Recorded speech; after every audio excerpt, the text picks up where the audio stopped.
قطب مینار افغانستان کے جامع مینار سے متاثر ہو کر قطب الدین ایبک نے 1193 میں قطب مینار دہلی کی تعمیر کے لیے حکم نامہ جاری کیا۔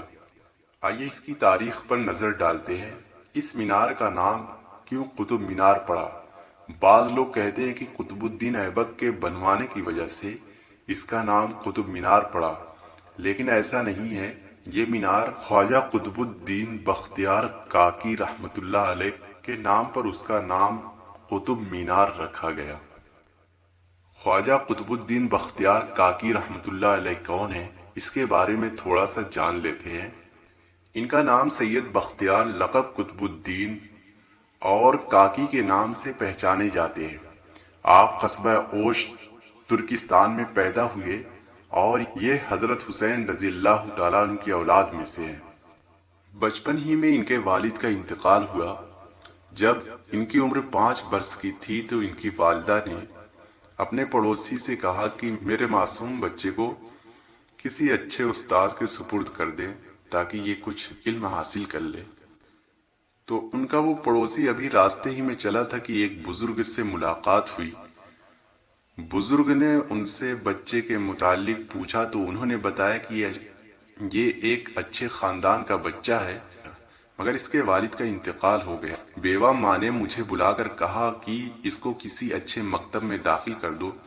بزرگ نے یہ سن کر فرمایا کہ تم یہ کام میرے سپرد کر دو، میں اس کو ایک ایسے معلم کے حوالے کروں گا جس کے علم سے یہ بڑا صاحب کمال بن جائے گا۔ پڑوسی اس بات کو سن کر بہت ہی خوش ہوئے اور بچے کو لے کر ان بزرگ کے ساتھ استاذ کے گھر پہنچے۔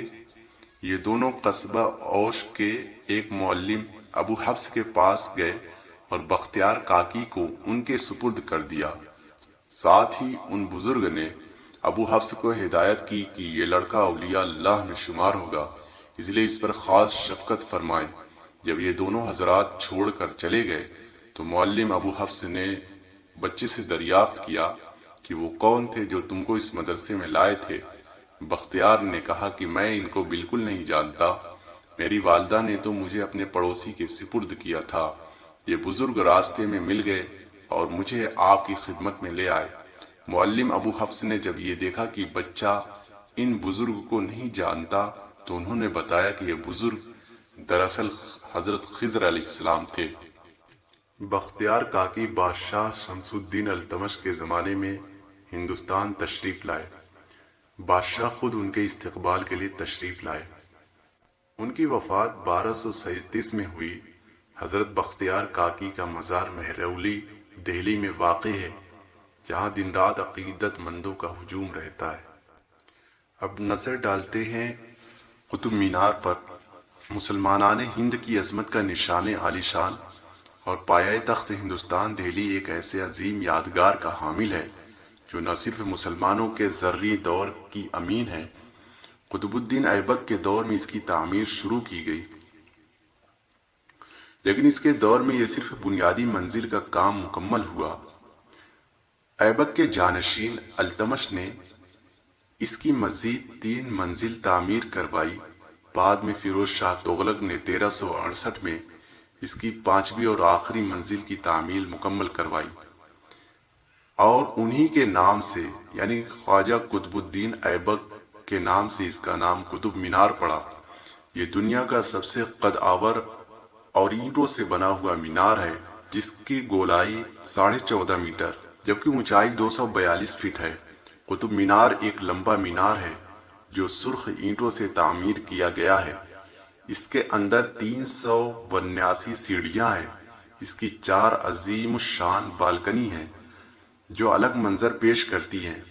پہلی بالکنی 90 فٹ کی بلندی پر بنائی گئی ہے، دوسری 140، تیسری 180 اور چوتھی 203 فٹ کی بلندی پر، اور انہیں عربی خطاطی سے سجایا گیا ہے۔ مانا جاتا ہے کہ یہ مینار دنیا کا واحد آزادانہ مینار ہے، یعنی اس مینار کو کسی اور عمارت یا سہارے کے بغیر کھڑا کیا گیا ہے۔ اس ٹاور کو سرخ رنگ کے پتھروں سے بنایا گیا ہے جس میں قرآن کریم کی آیت کی ایک عمدہ تصویر ہے۔ ایسی اسلامک تاریخ اور اس سے جڑی معلومات پانے کے لیے ہمارے چینل کو سبسکرائب کریں۔